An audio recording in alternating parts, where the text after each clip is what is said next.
Dans le Coran, qui a été révélé voici 14 siècles à une époque où la science de l'astronomie en était à ses balbutiements, l'expansion de l'univers est décrite ainsi.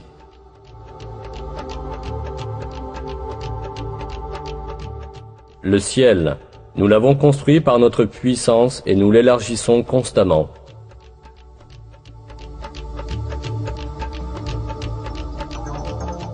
Le mot « ciel », utilisé dans ce verset, est employé en divers endroits du Coran pour désigner l'espace et l'univers.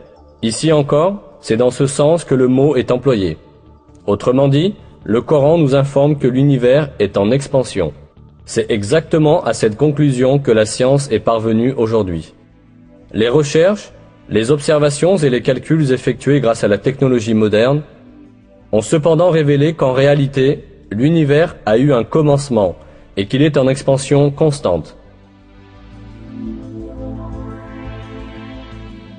Au début du XXe siècle, le physicien russe Alexander Friedmann et le cosmologue belge Georges Lemaître ont calculé théoriquement que l'univers est en mouvement constant et en expansion.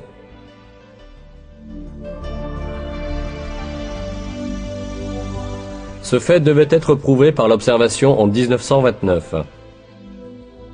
En observant le ciel avec un télescope, l'astronome américain Edwin Hubble découvrit que les étoiles et les galaxies s'éloignaient constamment les unes des autres.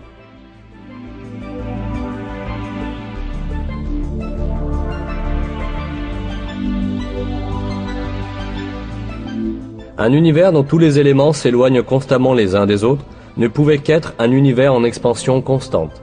Les observations effectuées les années suivantes confirmèrent que l'univers est en expansion constante.